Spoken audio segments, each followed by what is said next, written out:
Welcome back to Hard Knocks Games YouTube channel. Today we're going to continue working on my baggage train for my Kings of War / Warhammer Armies Project army.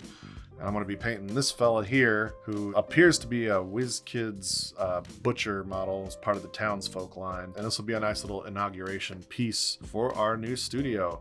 So here's hoping I don't f it up.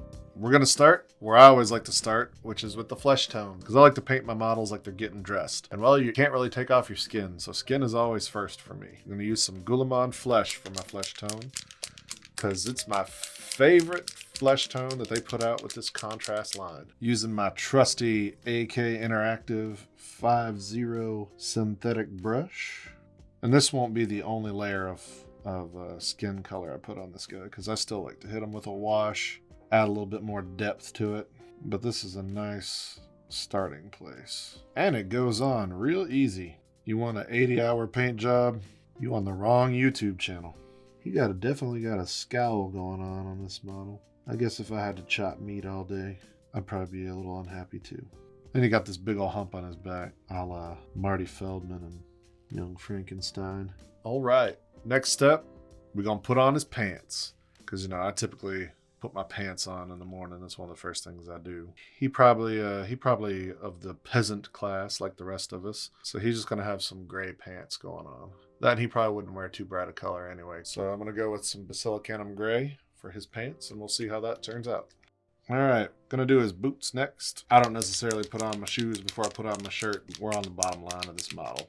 This is, if I didn't already mention it, which I don't think I did, this is Gore Grunta fur contrast. I think it gives a nice red leather effect. I think we'll do his little hat, his little butcher's cap, in the same leather color, just to tie it together, not spread our palette out too far with too many colors. All right, for his shirt, I'm gonna do AK Olive Green from their 3rd gen line. I'm really liking this paint line as a whole. My only complaint, well, not my only complaint, but one of my many complaints about these WizKid line of models is they've got a lot of really cool ideas, but for a modeler / wargamer painter, their models get a little muddy. Like, okay, he's got this apron on, obviously got straps that go up over his shoulders. Well, they disappear under what I assume is the collar of his collared shirt here, but there's no defined collar here on the back. And the collar just really isn't defined on these. So just little things like that tend to annoy me. But for $4, so we got green shirt. All right, we're going to paint his apron now. I'm going to use this AK cork paint because I think it's a nice neutral brown for leather. I'm going to put a second coat of the cork brown on his apron. Well, Mr. Duncan Rhodes likes to say, 2 thin coats. That's the best way to do it. I'm going to do the handle to his cleaver in Rote Brown, also from AK. Using my 00 Winsor Newton, because these are small details. All right, got the little handle painted. The last stage for the blocking paints, we're going to do his cleaver and the little chains and metal plate on his blacksmith's garment. I like the black metal from Scale 75. It's probably one of my favorite metallics to use. All right, the metal is done. Now for the liquid talent, Nolan Oil. Use my big f*** you brush, and then we just kind of spread the love around, because this is going to add some definition to the model, give a little bit of depth, give a little bit of shading. Let that dry for a minute. I'm going to hit his skin tone with some Reichland Flesh Shade. I guess I could do his peepers. He's got some eyes there, so we could make some eyes. And if you want to see how to do eyes the easy way, the way I like to do eyes, you can check out one of our very first videos we ever did by me on how to do eyes on a model.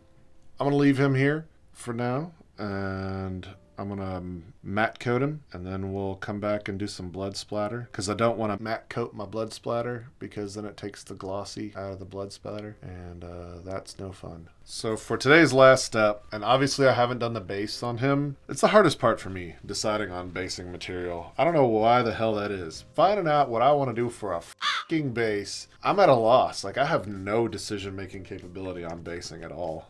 Am I the only one? What's wrong with me?